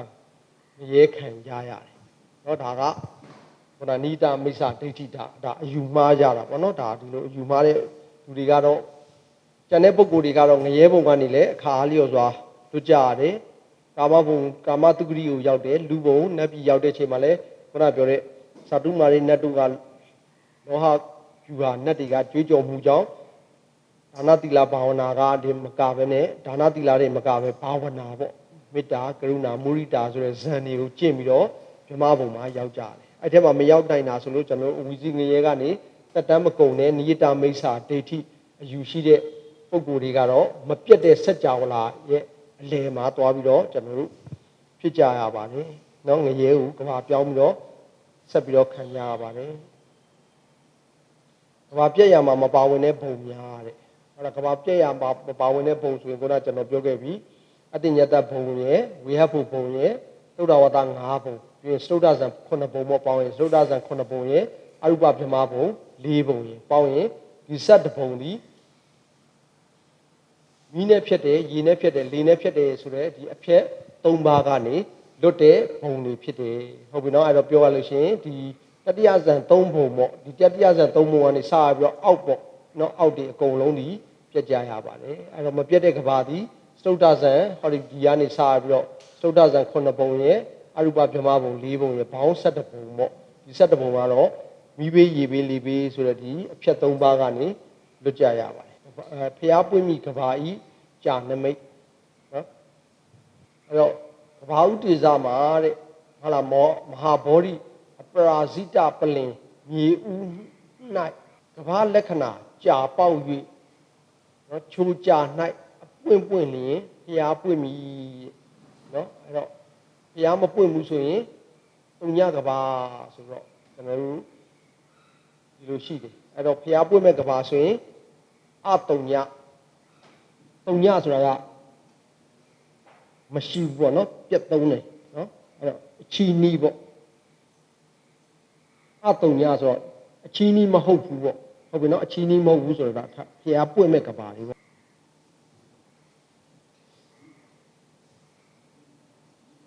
အဲ့တော့ကျွန်တော်တို့ဒီကနေဟာလာကဘာကြီးစတီလာပြီးကဘာကြီးစပြီးတော့ကျွန်တော်တို့ဝိဝတ္တကနော်ဝိဝတ္တဟာလာကဘာကြီးစဖြစ်လာပြီဆိုတဲ့အချိန်မှာကဘာကြီးခုနပြောပုံနေစင်းပြန်ပေါ်လာတယ်ပြန်ပေါ်လာပြီဆိုတဲ့အချိန်မှာဟာကျွန်တော်တို့မြင့်မို့တောင်နော်မြင့်မို့တောင်ရဲ့ပြီးရင်သူ့ဘေးမှာဝိုင်းထားတဲ့တောင်စင်9တွဲနော်တောင်9တောင်နော်အိုင်ကြီး9အိုင်နော်ပြီးရင်မြစ်9စင်းနော်ဒါတွေဝိုင်းပတ်ထားတာပေါ့နော်ဝိုင်းပတ်ထားတယ်အဲ့တော့ကျွန်းကြီး၄ကျွန်းဒါမြင့်မို့တောင်၄ကျွန်းတမြင့်မို့ပေါ့နော်၄ကျွန်းတမြင့်မို့အဲ့တော့ဒီမှာဟာလာဒီစာတုံးမှာတဲ့ယူကန်ဒိုတောင်ပေါ့နော်ယူကန်ဒိုတောင်ရဲ့ထိတ်ကနေဟာလာလာနေရတယ်ထွက်တာအဲ့တော့ပြောလို့ရှိရင်၄ကျွန်းဒါကိုတစ်စကြဝဠာဒါကိုစကြဝဠာတစ်ခုဟလာဒီလိုစကြဝဠာတစ်ခုဆိုတော့လာကျွန်တော်ဒီအလေကောင်တဲ့ကစကြဝဠာဒီစကြဝဠာကတဖြည်းဖြည်းနဲ့ဘုံတွေပေါ်လာပြီးဆိုရင်ကျွန်တော်တို့ကတောင်ကျွန်းနော်ရှေ့ဟလာဒါကတော့ဒီရှေ့ကြီးနောက်ဒီမြောက်ကျွန်းတွေကတော့ကျွန်တော်တက်တန်းမြဲတယ်ကျွန်တော်တက်တန်းမမြဲတာကတောင်ကျွန်းဖျားတို့မြည်သည်တောင်ကျွန်းမှာပဲပွင့်တယ်ဖျားတို့မြည်သည်တောင်ကျွန်းမှာပဲပွင့်ပါတယ်ဟုတ်ပြီနော်အဲ့တော့ရှေ့ကျွန်းနောက်ကျွန်းမြောက်ကျွန်းတွေမှာမပွင့်ဘူးအဲ့တော့ဒီစာတုမာလေးကိုကျွန်တော်ရှေ့နောက်တောင်မြောက်ဖွဲ့မယ်ဆိုရင်ကျွန်တော်တောင်ဘက်ပေါ့နော်တောင်ဘက်မှာကျွန်တော်မြေပေါ်လာတဲ့အချိန်မှာဒီတောင်ဘက်မှာမြင့်နေတဲ့နေရာလေးတောင်တန်းလေးပေါ့မြင့်နေတဲ့တောင်တန်းဟုတ်လားတောင်တန်းလေးနော်အဲ့ဒီနေရာမှာကျွန်တော်တို့အဲဆိုဒီမှာဟိမဝန္တာရှိမှာပေါ့နော်အခုလက်ရှိခေါ်ဆိုရင်ဟိမဝန္တာနီပေါ်နာမှာဟုတ်ပြီနော်အဲ့ဒီနေရာမှာကျွန်တော်တို့ဟလာဒီမှာအခုဖျားပွင့်တဲ့နေရာပေါ့နော်ဖျားလုံဘီနီနော်လုံဘနီလို့ပြောတယ်လုံဘီနီဥယျာဉ်ပေါ့နော်ဖျားပွင့်ဟာလာဒီလုံဘီနီမှာဖျားဖွာပြီးတော့ကျွန်တော်တို့တောထွက်တယ်ရေစရာမြစ်ကနေတောထွက်တယ်ဟုတ်ပြီနော်အဲ့ဒီကနေမြတ်စွာဘုရားပွင့်တဲ့နေရာ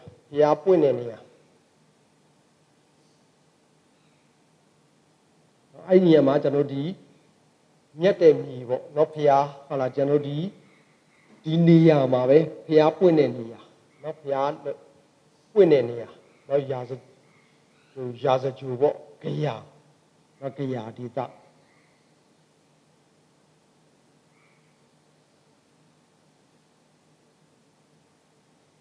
မြတ်စွာဘုရားပွင့်တဲ့ဂယာဒေသဒီဂယာဒေသကဘုရားပွင့်တဲ့နေရာအဲ့တော့ဘုရားရှင်တို့ဒီစัจ java လာဒီကဘာရှိနေတော့ဟလာဘုရားပွင့်တယ်အခုဆိုရင်ဗဒ္ဒကဘာပေါ့နော်၅စုပွင့်မယ်ဘုရား၅စုပွင့်မယ်ဆိုဗဒ္ဒကဘာအဲ့တော့ဘုရားပွင့်မဲ့ဘုရား၅စုလုံးဒီနေရာမှာပဲပွင့်ရဟုတ်ပြီနော်အဲ့တော့ခုနမြင့်မို့တောင်ပေါ်လာတယ်ဟလာကျွန်းကြီး၄ကျွန်းပေါ်လာတယ် ဟုတ်လားတောင်ကြီးခုနှစ်တွေ့ရှိတယ်အိုင်ကြီးခုနှစ်အိုင်မြစ်ကြီးခုနှစ်တွေ့နော်အဲ့ရနေမှာကျွန်တော်တို့ဒီနေရာမှာကြာယုံပေါ်လာတယ်ဟုတ်ပြီနော်ဒီနေရာမှာကြာယုံပေါ်လာတယ်ကြာယုံပေါ်လာတယ်ကဘာဥစတဲ့မှာကြာယုံပေါ်လာတယ်အဲ့ပေါ်လာတဲ့ကြာယုံမှာဟုတ်လားဒီကနေပြီးတော့ဒီတောင်ရင်သာအထက်မှာရှိနေတဲ့ဗြဟ္မာကြီးတွေပေါ့သုဒ္ဓဝါဒဗြဟ္မာကြီးတွေအောက်ရအတ္တပါတုဒ္ဒတာတုဒ္ဒတိဆိုအဲ့ကနော်ကျွန်တော်တို့အနာဂံနဲ့ယဟန္တာဗြဟ္မာကြီးတွေဟုတ်လားတက်တန်းရှိတယ်တက်တန်းကြာတဲ့ဗြဟ္မာကြီးတွေကဟုတ်လားဒီကဘာ TV ဆိုတဲ့ကြာမှာဒီနေရာကိုကြည့်ပါလေဒီကြာယုံမှာကြည့်တဲ့အခါမှာဒီကြာယုံမှာကြာပွင့်သလားဒီကြာယုံမှာခုနပြောလဲဖျားပွင့်မယ်ဆိုရင်ကြာပွင့်ဘယ်နှပွင့်ပါလဲဟုတ်လားဒီကြာယုံမှာအပွင့်ပါလားကြည့်ရတယ်နော်ဒီကြာယုံမှာအပွင့်ဘယ်နှပွင့်ပါလဲကြည့်ရတယ်အဲ့တော့တပွင့်ပါတယ်ဆိုရင်တဆူတာရဟောဒီကဘာကိုကျွန်တော်ဘုရားတဆူပွင့်မယ်ဆိုရင်တာရကဘာလို့ဒါနာမည်ပေးလိုက်တယ်တာရကဘာနိကာမန္တတဆူတာရနိမန္တဝရ3စုသာတာရမန္တ4စုပြဗဒ္ဓ5စုသာတဆူတော်မှမပွင့်ကတုံညာကကဘာဆိုတော့တုံညာကကဘာဆိုတော့ကဘာ6မျိုးမော်ကွန်းထိုကျန်ရိုးစင်လာဆိုတော့ဒါကျွန်တော်တို့ဘုရားဘာသာယဉ်ကျေးမှုကျင့်ဝတ်ဟဲ့လားကလေးတွေဆိုရင်ယဉ်ကျေးမှုပါတာပေါ့เนาะဒါကျွန်တော်တို့သင်ရပါတယ်အဲ့တော့ဒီကြာယုံကိုလာကြည့်တယ်ကြာယုံကိုလာကြည့်တဲ့အချိန်မှာတဆူဟဲ့လားကြာယုံကိုလာကြည့်တဲ့အချိန်မှာအပွင့်တပွင့်ရှိတယ်ဆိုရင်ဒီအဲ့ကြာယုံကြာပွင့်ထဲမှာမြတ်စွာဘုရားရဲ့သင်္ကန်းပရိက္ခခရာအစုံတစုံပါတာပေါ့ဟုတ်ပြီเนาะတပွင့်ဟဲ့လား2စုဆိုရင်မန္တကဘာ3စုဆိုရင်ဝရကဘာ4စုဆိုရင်တာရမန္တဟုတ်ပြီเนาะဒီမှာတော့ထားပါတော့အဲ့တော့တော့ဒီမှာတာရမန္တဆိုတချို့ကဒီနေရာမှာ3စုလို့ပြောခြင်းတယ်တဲ့တချို့ဆရာတော်ထားပါတော့เนาะအဲ့တော့ဘာဒကဘာအခုကျွန်တော်တို့ဒီမှာဘာဒကဘာဆိုရင်5စုပွင့်မဲ့ဖျားဆိုရင်ကြာယုံမှာအပွင့်ဘယ်နှပွင့်ပါမလဲ5ပွင့်ပွင့်ပါတယ်အဲ့တော့5ပွင့်မှာပိဋိဖျားအစုံပေါ့သင်္ကန်းပိဋိခရာအစုံ5စုံပါပါတယ်เนาะဒီ5စုံဒီကျွန်တော်တို့ဟလာဗြဟ္မပြည်မှာထိုင်သိမ်းထားပြီးတော့ကျွန်တော်တို့ဘုရားလောင်းလို့တောထွက်လာတဲ့အချိန်မှာကျွန်တော်တို့ဘုရားရှင်သိတ္တရမင်းသားတောထွက်လာတဲ့အချိန်မှာလဲဒီမှာလာပြီးတော့နေသရာမြစ်ပေါ့เนาะအနော်မာမြစ်ဘေးမှာအနော်မာမြစ်ဘေးမှာเนาะအနော်မာကမ်းကြီးမှာကျွန်တော်တို့လာပြီးတော့เนาะအတိတ်ဘဝကကတ္တပဖျားเนาะကတ္တပဖျားရှင်လက်ထက်4စုမြောက်ဖြစ်တဲ့ကတ္တပ3စုမြောက်ဖြစ်တဲ့ကတ္တပဖျားလက်ထက်မှာတငယ်ချင်းဖြစ်တဲ့ဂရိကာရဥထိန်တယ်เนาะဂရိကာရဥထိန်တယ်ကနေပြီးတော့ကျွန်တော်တို့သုဒ္ဓဝါဒပုံမှာရောက်သွားတာသူကအနာဂံဖြစ်နေရောက်သွားတာရောက်သွားတဲ့ဓမ္မကြီးကနေပြီးတော့ဒီမြတ်စွာဘုရားအတွက်ကြာပန်းကိုဒီမှာသင်္ကန်းပိဋကရာကိုလာပေးတာပေါ့เนาะအဲ့တော့နောက်ဒီဗြဟ္မပြည်မှာဆိုရင်နောင်ပွင့်မဲ့အရိမတိယဘုရားလောင်းရဲ့သင်္ကန်းပိဋကရာတစ်စုံရှိပါဦးပဲဟုတ်ပြီเนาะအဲ့တော့ဒါကကြာအဲ့တော့ဒါလေးကိုဖတ်ကြည့်မယ်ဆိုရင်ကဘာတိစမှာတဲ့မဟာဗောဓိအပရာဇိတပလင်မြေဥ၌ကဘာလက္ခဏာကြာပေါက်၍ထိုကြာ၌အပွင့်ပွင့်လျင်ဖျားပွင့်ပြီအတုံညကဘာအပွင့်မပွင့်ဘူးဆိုရင်ဖျားသုံးတယ်ဖျားမရှိဘူးဆိုရင်တုံညကဘာเนาะအချီးနီးကဘာဆိုတော့ဓမ္မတို့သိကြတယ်တဲ့ဖျားပွင့်မဲ့ကဘာဖြစ်ပါကတတ္တဝါတို့သည်စီပင်စွာဖြစ်ပေါ်သည့်ဝိဝတ္တထာယီအတင်ချေယကတ်၌သာဖျားပွင့်၏တဲ့เนาะအန္တရက64ကတ်တတန်းရှိသည့်အ내တကတ်မှ9ကတ်အထိဖျားပွင့်ယူမရှိပဲ10ကတ်မှသာဖျားပွင့်ယူရှိတယ်အဲ့တော့တကတ်ဆုတ်ကတ်တကတ်ခါမှလည်းမပွင့်ဘူးတဲ့ဆုတ်ကတ်ခါမှသာဖျားပွင့်တယ်အဲ့တော့တတန်း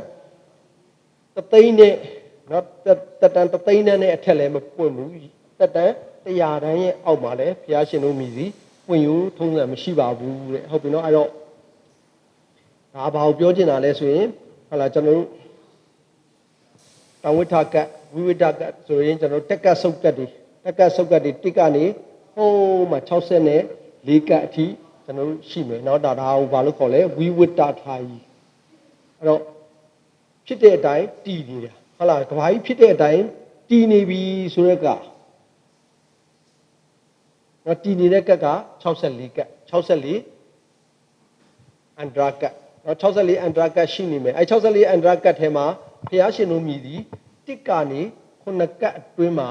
ပွင့်ရိုးထုံးစံမရှိဘူးတဲ့ဘယ်မှာမှစပွင့်မလဲ10ကတ်မှာမှဘုရားရှင်စပွင့်မယ်ဟုတ်ပြီနော်ကျွန်တော်9စုဆိုရင်9ကတ်မှာပွင့်မယ်10ကတ်မှာပွင့်မယ်17ကတ်မှာဂေါရမမြတ်စွာဘုရားပွင့်ခဲ့ပြီဟုတ်ပြီနော်နောက်တစ်ခါကျွန်တော်တို့12ကတ်မှာနော်12ကတ်မှာကတ္တပဘုရားနော်ကျွန်တော်ရီမတိယဘုရားလောက်ဘုရားဖြစ်ပါလိမ့်မယ်ဟုတ်ပြီနော်အဲ့တော့ဒါကတက်ကတ်စုတ်ကတ်နောက်တစ်ခါကျွန်တော်တို့စုတ်ကတ်တက်ကတ်တက်ကတ်မှာတက်တန်းနေရနှစ်ဆနဲ့တက်သွားတယ်ဟုတ်လားစုတ်ကတ်ဆိုတဲ့ကာလမှာစုတ်ကတ်ဆိုပါ100တန်းမှာတစ်နှစ်လျှော့100တန်းမှာတစ်နှစ်လျှော့ဆိုတဲ့အချိန်မှာတက်တန်း3သိန်းတန်းနဲ့တက်တန်း3သိန်းတန်းနဲ့100တန်းကာလစုတ်ကတ်မှာပဲပွင့်ပါမယ်တဲ့တက်ကတ်မှာမပွင့်ပါဘူးတဲ့အဲ့တော့ဘုရားရှင်တို့ဒီပွင့်မယ်ဆိုရင်အန္တရာကတ်64ကတ်ရှိတဲ့ထဲမှာ9ကတ်အထိဒီဘုရားမပွင့်ပါဘူး10ကတ်မြောက်မှာဘုရားရှင်တို့မြည်ဒီစာပွင့်မယ်နော်10ကတ်မြောက်ရဲ့နောက်စတိုက်ပွင့်သွားမှာဖြစ်ပါတယ်နောက်တစ်ခါကျွန်တော်ပွင့်တဲ့အချိန်မှာလဲတက်တန်းအဖြစ်အသင်္ချေတန်းကနေ10နှစ်တန်းကနေအသင်္ချေတန်းဆိုပြီးတော့ကျွန်တော်တို့စုတ်သွားတယ်ရင်စုတ်ကတ်တက်သွားရင်တက်ကတ်အဲ့လိုစုတ်ကတ်တက်ကတ်နှစ်ခု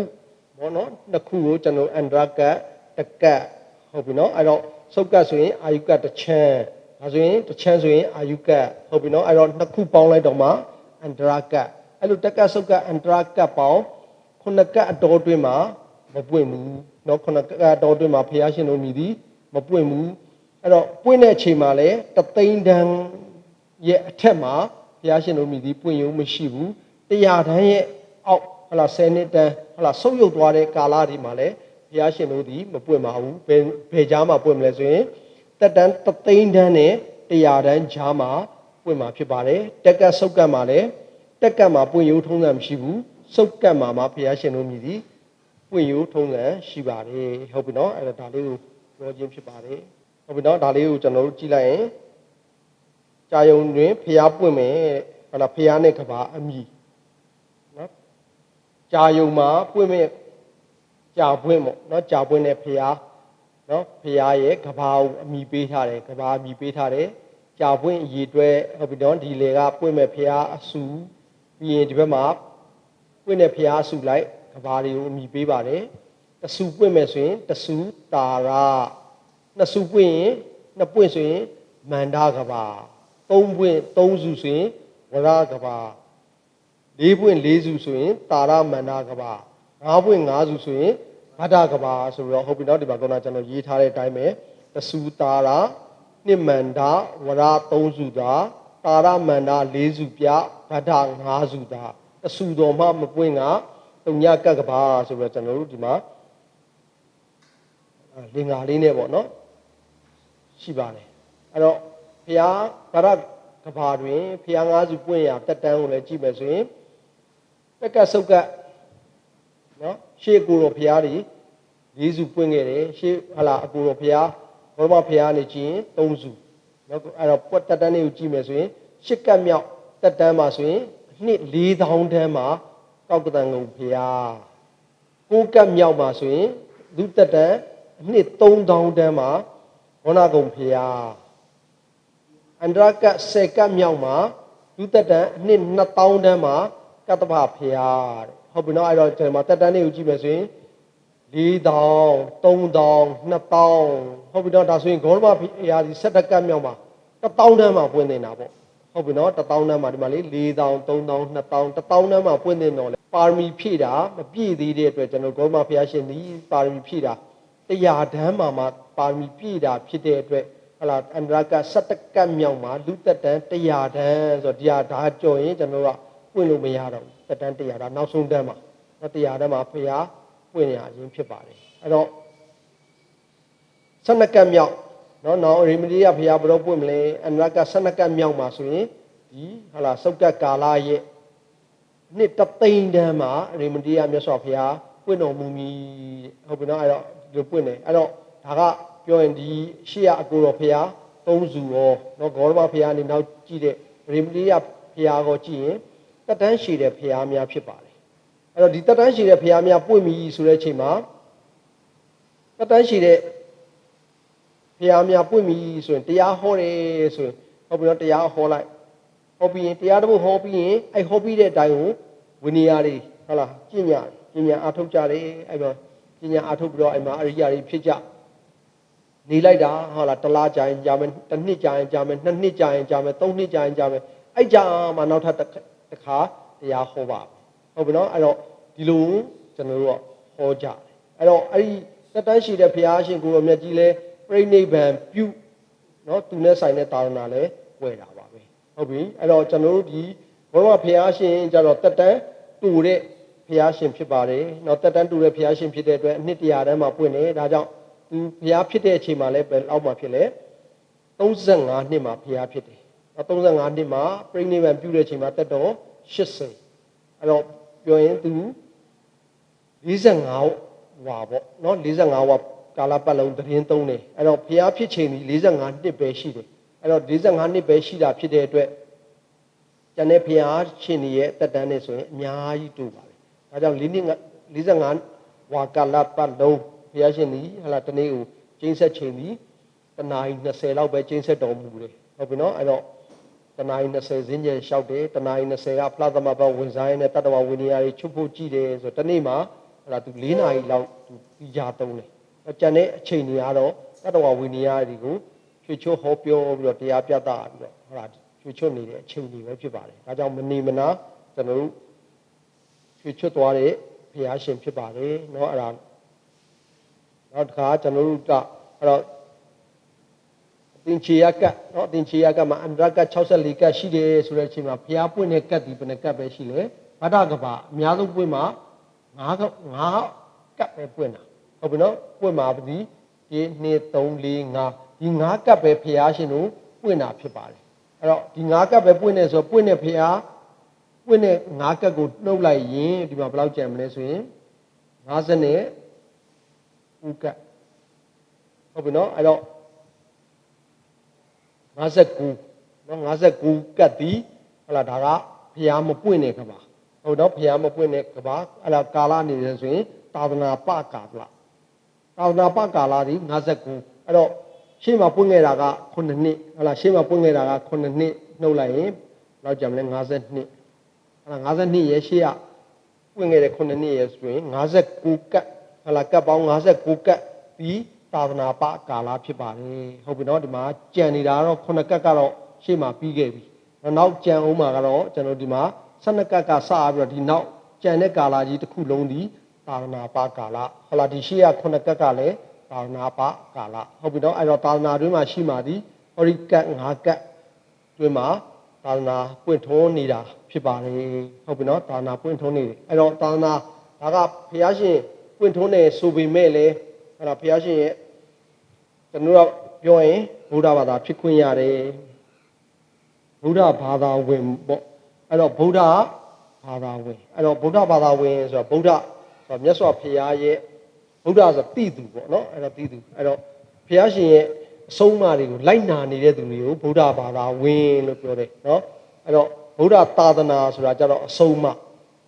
အဲ့တော့ဗုဒ္ဓသာသနာအဆုံးအမဆိုအဲ့တော့ကျွန်တော်တို့ကဗုဒ္ဓဘာသာဝင်ဟုတ်ပြီကျွန်တော်ကဗုဒ္ဓတရဏံဂစ္ဆာမိဓမ္မံတရဏံဂစ္ဆာမိတန်ဃံတရဏံဂစ္ဆာမိဆိုဟုတ်လားဗုဒ္ဓဘာသာဝင်ဖြစ်ပါတယ်အဲ့တော့ဖြစ်ပြီဆိုတဲ့အချိန်မှာလဲတကယ်ဗုဒ္ဓဘာသာဝင်ဘုရားရှင်ကိုရောမြတ်ကြီးကြိုက်နှစ်သက်တဲ့ဗုဒ္ဓဘာသာဝင်အစစ်ပေါ့နော်ဗုဒ္ဓဘာသာဝင်အစစ်ဘယ်အချိန်မှာဖြစ်လဲဟုတ်လားဘုရားရှင်ဟောထားတဲ့တရားတွေကိုကြင်ကြံကြိုးကိုအားထုတ်နေတဲ့အချိန်မှာဗုဒ္ဓဘာသာဝင်အစစ်ဖြစ်မှာဟုတ်ပြီနော်အဲ့တော့ဗုဒ္ဓဘာသာတရဏဂုံလေးစုယုံလေးနဲ့တော့ဗုဒ္ဓဘာသာဝင်အစစ်ဖြစ်ဖို့အချိန်မကြသေးဘူးအဲ့တော့ဘယ်အချိန်မှာအစစ်ဖြစ်မလဲဒီတရားတွေကိုကြင်ကြံအားထုတ်နေတဲ့အချိန်မှာ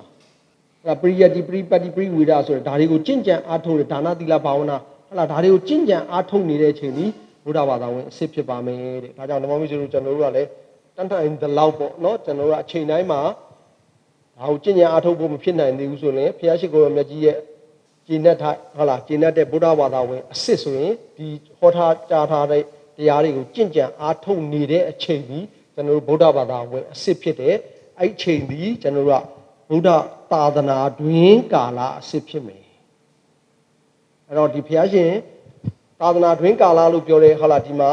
9ကပ်ပေါ့နော်အန္တရက9ကပ်အတွင်းမှာကြုံတာတောင်းမှဟုတ်လားဒီသာသနာနဲ့ဝေးနေတဲ့နေရာတွေရှိတယ်ဗုဒ္ဓအဆုံးအမတွေ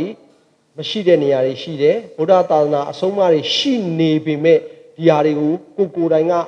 မလိုက်နာမကြင့်ကြံမကြိုးကုန်းအားမထုတ်ဘူးဆိုရင်ကျွန်တော်တို့ဗုဒ္ဓသာသနာကွယ်နေတာပါပဲเนาะအဲ့တော့ဒါဒီဗုဒ္ဓသာသနာဘာဖြစ်နေတာပါပဲဒါကြောင့်ဓမ္မမိတ်ဆွေတို့ဟလာကျွန်တော်တို့က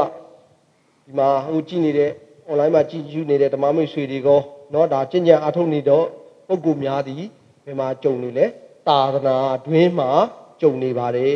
ဟလာဘာလုပ်နေမှာလဲဘုရားဟောတဲ့အဆုံးအမเนาะတရားတွေကိုကြင့်ကြံအားထုတ်နေမှသာသနာတွင်မှာဖြစ်ပါလိမ့်မယ်ဟုတ်ပြီเนาะအဲ့တော့ဘုရားသာသနာရှိနေတယ်ဘုရားသာသနာရှိပင်ရှိ냐တော့လေကိုယ်တိုင်ကြင့်ကြံအားထုတ်မှုမရှိတဲ့အချိန်ဒီကိုယ်လည်းသာသနာဘာဖြစ်ပါလိမ့်မယ်ဒါကြောင့်ဓမ္မမိတ်ဆွေတို့တတ်နိုင်တဲ့လောက်ဟလာမကောင်းမှုရှောင်ကောင်းမှုဆောင်ဖြူအောင်စိတ်ကိုထားတပ္ပပပတအကာရဏเนาะမကောင်းမှုကုသမြပေရာဤတပ္ပတကုသလတဥပဒံမလားကုသိုလ်အောင်မှုပြုရာဤเนาะကုသိုလ်ကောင်းမှုဆိုဘာမလုပ်ဘူးလေမလုပ်ဘူးတဲ့ကုသိုလ်အကုန်လုံးကုသိုလ်စုံအောင်လုပ်เนาะအဲ့တော့ကုသလတဥပဒံမလားသစိတ်တပရိယောဒမိမိစိတ်ကိုဖြူစင်အောင်ကျင့်ရာဤဟုတ်ပြီတော့ဒါအပြီးမှာဒုတိယဆင့်ရောက်လာကြပြီဆိုတော့ဒါရှိကစိတ်တွေစေတသိက်ပိုင်းတွေလည်းတိခဲ့ကြည်ခဲ့ကြပြီပေါ့အဲ့တော့အကုသိုလ်စေတသိက်14ပါးမဖြစ်စေနဲ့เนาะအကုသိုလ်စေတသိက်14ပါးအကုသိုလ်စေတသိက်14ပါးမဖြစ်စေနဲ့အကုသိုလ်စေတသိက်14ပါးမဖြစ်ဘူးဆိုရင်မကောင်းမှုကိုရှောင်ပြီးဟုတ်လားနောက်တစ်ခုကကောင်းမှုကိုရှောင်မယ်အဲ့တော့အကုသိုလ်စေတသိက်14ပါးမဖြစ်ဘူးဆိုရင်တောပနစေတသိက်ဖြစ်ပြီဟုတ်ပြီနော်အဲ့တော့တောပနစေတသိက်ဖြစ်ပြီဟုတ်လားတောပနစေတသိက်ဖြစ်ပြီနောက်တစ်ခါဖြူအောင်စိတ်ကိုထားဟုတ်လားဖြူအောင်စိတ်ကိုထားဖြူအောင်စိတ်ကိုထားဆိုစိတ်ကလေးတစ်ချက်လှုပ်လိုက်တဲ့အချိန်မှာငါစိတ်ထဲမှာဟုတ်လားဘာဖြစ်နေလဲအကုသိုလ်ဖြစ်နေလားကုသိုလ်ဖြစ်နေလားအကုသိုလ်ဖြစ်ရင်လည်းဖြစ်မှန်းသိနေကုသိုလ်ဖြစ်ရင်လည်းဖြစ်မှန်းသိနေဟုတ်လားမဟုတ်ဆရာဟုတ်လားစကားနဲ့အတူဆုံးအလွယ်ဆုံးပြောမယ်ဆိုရင်ဘာပေါ်ရအောင်ဖြစ်ရှုပေါ်ရအောင်ဖြစ်ရှုနေတိုင်းမှာကျွန်တော်တို့တဏှာသိနေမယ်ဟုတ်ပြီနော်တဏှာသိနေမယ်အခုကျွန်တော်တို့ဘုံတွေဘွားတွေမှာအခုသင်ရတယ်ဘုံတွေဘွားတွေသိပြီဟုတ်လားဒီမှာအလုံး31ဘုံပေါ့နော်အလုံးသိပြီဟုတ်ပြီအရူပဗြဟ္မာတွေတက်တန်းဒီကဘာပေါင်း7400ရှိတယ်ဟုတ်ပြီနော်ဝိဟဘူဘုံကဘာပေါင်း900ရှိတယ်သူတို့ဒီပြောရင်သင်္ခါရလောကကမလွတ်နိုင်သေးဘူးသင်္ခါရလောကကဘာကြောင့်မလွတ်နိုင်သေးလဲနေဝတ္တညာနာတညာဆိုတဲ့အရူပဘုံကိုရောက်ချင်တဲ့တဏှာရှိနေသေးလို့ဟုတ်ပြီနော်ဝိဟဘူဘုံကဘာ900ဘာကြောင့်ဖြစ်လဲအဲ့ဒါဟာကိုကြိုက်တဲ့တဏှာရှိနေသေးလို့ဒါကြောင့်ဒီတဏှာရှိနေတဲ့အချိန်ကြီးဟလာမဖြူနိုင်သေးဘူးဟလာအဲ့တော့စိတ်ကိုဖြူအောင်ထားဖို့ဆိုရင်စိတ်ကလေးကိုဖြူအောင်ထားဖို့ဆိုကိုယ်တဏ္ဍာမှာဟလာအကုသိုလ်ဖြစ်ရင်လည်းအကုသိုလ်ကိုမတွေ့တာနဲ့ကုသိုလ်ဖြစ်ရင်လည်းကုသိုလ်နောက်ဆုံးဟလာဇန်အာယုန်တွေပေါ်လာရင်မကြိုက်နဲ့တဲ့ဟလာကြိုက်တဲ့တဏှာလေးကိုဖြူစင်အောင်ဟလာရှင်းထားဟလာတကယ်ဖြူစင်နေတာကတော့ယဟန္တာဖြစ်သွားပြီဆိုတဲ့အချိန်ကျတော့တကယ်ဖြူစင်မှာပေါ့နော်ဒါကြောင့်ဓမ္မပစ္စည်းတို့ကျွန်တော်တို့ကလည်းဟလာပုထုဇဉ်ပဲရှိသေးတယ်လို့ဆိုမယ်ဆိုလဲပုထုဇဉ်တန်တန်မှာလည်းယဟန္တာတွေရဲ့ကျင့်စဉ်ကိုကျွန်တော်တို့ကမလုပ်ရမလဲကျင့်ရမယ်ဒါမကောင်းမှုကိုရှောင်ရမယ်ကောင်းမှုကိုဆောင်ရမယ်ဖြူအောင်စိတ်ကိုထားရမယ်ဟောနော်ဒါလေးကိုကျွန်တော်တို့ကအမြဲတမ်းဒါဘုရားရှင်ကိုရောပဲဒီ45ဝါကာလပတ်လုံးဟောခဲ့တဲ့နှစ်ချုပ်ကဒါပါပဲနော်မကောင်းမှုရှောင်ကောင်းမှုဆောင်ဖြူအောင်စိတ်ကိုထားအခုပုံမွားတွေကိုသိကြရပြီဆိုတော့ဓမ္မမိတ်ဆွေတွေဒါတွေကိုတတ်နိုင်တော့ကိုယ်စိတ်ကလေးကိုအကုသိုလ်စေတသိက်14ပါးနော်မဖြစ်အောင်ရှောင်ရမှာအဲ့တော့အကုသိုလ်စေတသိက်14ပါးရှောင်လိုက်ပြီဆိုရင်ကုသလတဥပဒံမလားကုသိုလ်ကဆောင်ပြီးသားဖြစ်သွားပါပြီဟုတ်ပြီနော်ဒီနှစ်ခုကခွဲလို့မရဘူးတွဲနေတာပါပဲဟုတ်ပြီနော်အဲ့တော့ပြီးရင်စိတ်ကလေးကိုဖြူအောင်ထားအကုသိုလ်ကိုလည်းမတွေ့နဲ့ကုသိုလ်လည်းမတွေ့နဲ့ဇန်အာယုံတော့နောက်ဆုံးမတွေ့ပါနဲ့နော်တဏှာမလာအောင်ဓမ္မမိတ်ဆွေများထိန်းနိုင်ပြီးတော့ကိုယ်စိတ်ကလေးကိုဖြူစင်အောင်ကျင့်ကြံနိုင်ကြပါစေလို့ဆုတောင်းမေတ္တာပို့တာရင်လည်းကျွန်တော်ဒီနေ့သင်ခန်းစာဒီလောက်နဲ့ပဲရနာမှာဖြစ်ပါတယ်အဲ့တော့ဓမ္မမိတ်ဆွေများအားလုံး online တွင်ကြည့်ရှုနေကြသောဓမ္မမိတ်ဆွေများအားလုံးတန်ဆင်မွန်မြတ်သောစိတ်ကြံစီများအောင်မြင်ကြ၍ကျမ်းမာချမ်းသာစွာနှင့်ဉာဏ်ဆင့်ဆင့်မြင့်တက်ခါမက်ဖို့နိဗ္ဗာန်ရကြောင်းထောက်ပံ့ကောင်းများဖြစ်နိုင်ကြပါစေ ဗုဒ္ဓဂုဏောအနန္တောဓမ္မဂုဏောအနန္တောသံဃာဂုဏောအနန္တောမာတာပိတုဂုဏောအနန္တောအာစရိယဂုဏောအနန္တောဟုအနန္တဂုံဤကျေးဇူးရှင်တို့ကိုဝန်ဒီဝန်လာမိယုတိမြတ်တို့လက်ဆုံးမူ၍ရှေခိုးကြောပါဤအရှင်ဘုရားယနေ့ယခုအဘိဓမ္မာဒေသနာတော်ကိုနာယူတင်ကြားရသောကုသိုလ်ကောင်းမှုတို့ဤအဖို့ဘာကတို့ကို၎င်းအာလုံးကြာကြာသည်များအမြအမြအမြယူတော်မူကြပါကုန်လောသာဓုသာဓုသာဓုအာလုံးကြာကြာသည်များအမြအမြအမြယူတော်မူကြပါကုန်လောသာဓုသာဓုသာဓုအာလုံးကြာကြာသည်များအမြအမြအမြယူတော်မူကြပါကုန်လောသာဓုသာဓုသာဓု